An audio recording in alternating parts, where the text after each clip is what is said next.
11월 29일 금요일 기도로 돕는 그 사랑 매일 묵상. 오늘은 시편 82편 1절에서 8절입니다. 8절에 보면 하나님이여 일어나 세상을 심판하소서 모든 나라가 주의 소유이기 때문이니이다. 이런 고백이 있죠. 모든 나라가 주님의 소유입니다. 그렇게 고백하는 이 고백, 이것을 좀 제목으로 해서 하나님이 온 세상을 다스리시는 주인이시다라는 것을 좀 말씀을 나누면 좋을 것 같습니다. 첫 번째는 하나님이 이 고아와 과부의 하나님이다. 이제 그렇게 표현하는 그 구약의 표현들이 많습니다. 그러니까 하나님의 마음이 가난한 자에게 가 있다는 것을 알려주는 거죠.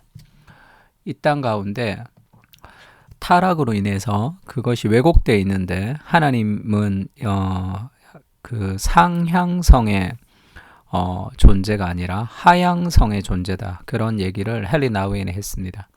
우리가 더 높아지고 더 잘되고 그렇게 이제 상향성을 가지기 위해서 노력하는데, 복음은 우리가 이 존재 자체로 우리가 모든 것을 가졌다라고 얘기하고 그것을 나누는 인생, 하향성의 인생을 진정한 의미 있고 높아지는 인생이다. 그렇게 얘기합니다.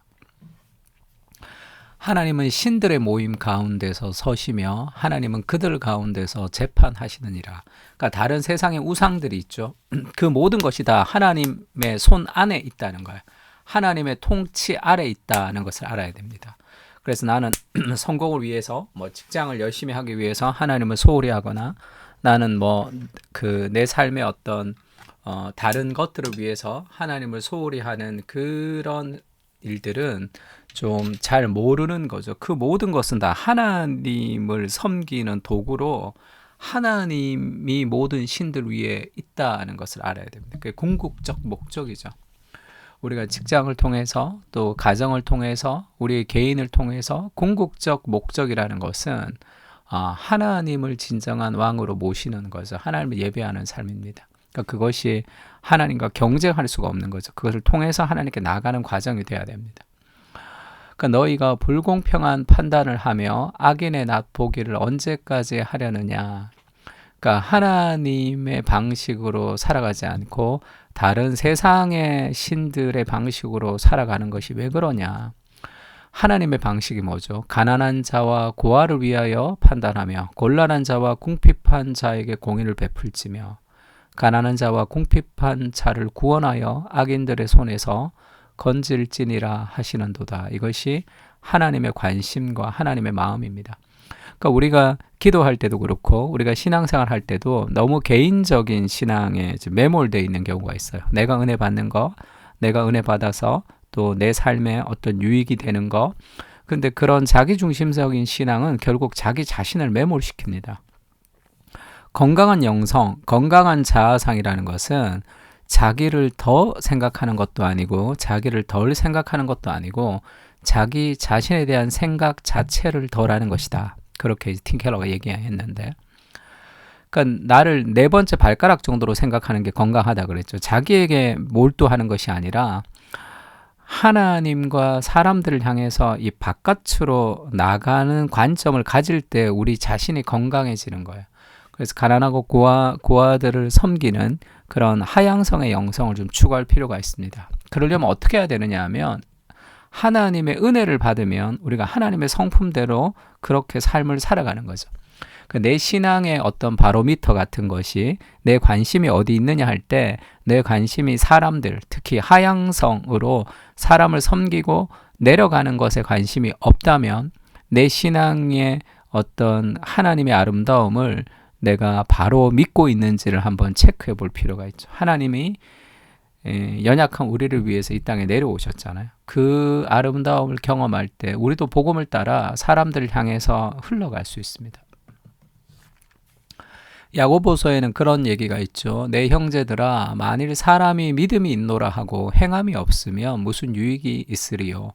그 믿음이 능히 자기를 구원하겠느냐. 그러니까 행함이 있어야 되는데, 그 행함이 뭐야? 믿음은 반드시 어떻게 이루어지냐 하면 다른 사람에게 흘러가야 된다는 거죠. 형제나 자매나 헐벗고 일용할 양식이 없는데 너희 중에 누구든지 그에게 이르되 평안히 가라, 덥게 하라, 배부르게 하라 하며 그 몸에 쓸 것을 주지 아니하며 무슨 유익이 있으리요. 이와 같이 행함이 없는 믿음은 그 자체가 죽은 것이라 이렇게 얘기합니다. 그러니까 복음이라는 것은 다른 사람, 특히 소외되고 힘든 사람들에게 나아가는 것이죠. 그게 복음의 어떤 능력입니다. 노력을 통해서 나가는 것이 아니라 그 마음을 우리가 가져야 되는 거죠. 그리고 반대로 이런 말씀도 있습니다. 가난한 자를 학대하는 자는 그를 지으신 이를 멸시하는 자요, 궁핍한 사람을 불쌍히 여긴 자는 주를 공경하는 자니라. 그러니까 하나님의 마음을 가질 때 우리가 그런 하향성의 영성을 가질 수 있는 거죠. 자연스럽게 내가 노력을 통해서 가진다는 게 아니라. 그래서 결국은 하나님의 방식, 그렇게 하향성의 영성을 가지고 고아와 과부와 가난한 자들을 섬기는 그런 방식이 결국은 승리하게 된다는 거 보여줍니다. 그들은 알지도 못하고 깨닫지도 못하여 흑암 중에 왕래하니 땅의 모든 터가 흔들리도다. 그 다른 신들을 믿는, 다른 신들을 쫓아 살아가는 상향성의 영성은 어두움 가운데 왕래하는 것처럼 내가 어디로 가는지를 알지 못한다는 거예요.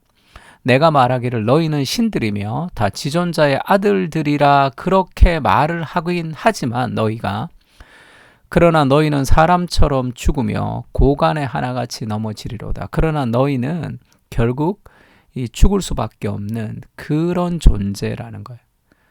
그것은 결국 사라지는, 하나님보다 더 크지 못하는 하나님 아래에 있는 존재들이다. 그래서 그것을 추구하고 그것을 쫓을 때 결국 우리에게 건강한 열매를 줄 수 없다 얘기하는 거예요. 하나님이여 일어나사 세상을 심판하소서. 모든 나라가 주의 소유이기 때문이니이다. 그러니까 그런 하나님의 그런 풍성함을 우리가 누리고 그 복음의 아름다움을 경험할 때 우리도 삶을 나누는 삶을 살 수 있습니다. 그 세스 고딘이 쓴 책 중에 린치핀이라는 책이 있는데, 세스 고딘이 이 그 마케팅 하는 아주 세계적인 사람이죠.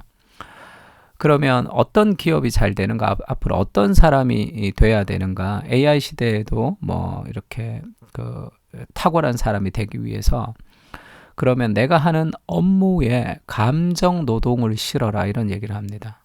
그냥 단순히 일하는 게 아니라 감정 노동, 마음을 실을 때 정말 내가 그런 존재가 된다는 거예요. 없으면 안 되는 핀 같이, 린치 핀 같이 이 역할과 저 역할의 중간에 이제 기어 같은 게 이제 린치 핀인데, 그런 사람이 돼야 되는 것은 그러니까 가만히 놔두지 말고 감정 노동을 사용하라 이렇게 얘기합니다. 그러면서 어떤 레스토랑의 예를 드는데, 그런 레스토랑의 한 웨이터가 이렇게 서빙을 하다가 누가 이제 아주 늙은 노 부부가 처음 이제 데이트를 했을 때 얘기를 막 이제 하는 거예요. 당신 첫 데이트 했을 때 우리가 그 뉴욕 핫도그를 먹었던 그런 얘기를 막 하는 것을 웨이터가 들었습니다. 지나가다가. 그 주방장에게 부탁해서 그 핫도그를 만들 수 있냐 해서 그 핫도그를 코스 요리 사이에 끼워서 나온 거예요. 그러니까 이게 얼마나 그 부부들에게는 참 의미 있는 식사가 됩니까? 그렇게 안 해도 되는데 단순히 자기 일만 한 것이 아니라 사람들을 좀 즐겁게 해주는 그런 감정 노동을 섞은 거죠. 그런 사람이 진정한 이 그 보랏빛 소 같이 그런 눈에 띄는 이 특별하고 창의적인 사람이 된다. 뭐 그런 스토리예요. 그냥 성공에 대한 스토리를 그렇게 썼습니다. 제가 참 의미 있게 봤어요. 감정 노동을 실어야 된다는 것이. 그게 마음을 다해서 죽게 하는 삶의 방식이잖아요. 작은 일에 우리의 마음과 뜻을 다해서 죽게 하듯 하는 그 삶이 결국은 우리를 더 풍성하게 하고 열매를 맺게 하는 그런 삶이 되는 것입니다. 예수님을 보면 하나님도 마찬가지죠. 하나님도 세상을 사랑하셔서 독생자를 주시는 분이잖아요. 그리고 그렇게 그리스도가 자신을 드리는 거잖아요. 우리를 위해서. 그 아름다움을 깊이 경험하면 우리도 자신을 다른 사람을 위해서 드리게 됩니다. 요한복음 3장 16절이 하나님이 세상을 이처럼 사랑하사 독생자를 주셨으니 이는 그를 믿는 자마다 멸망치 않고 영생을 얻게 하려 하심이라 라는 것이고, 요한 1서 3장 16절은 어떤 말씀입니까?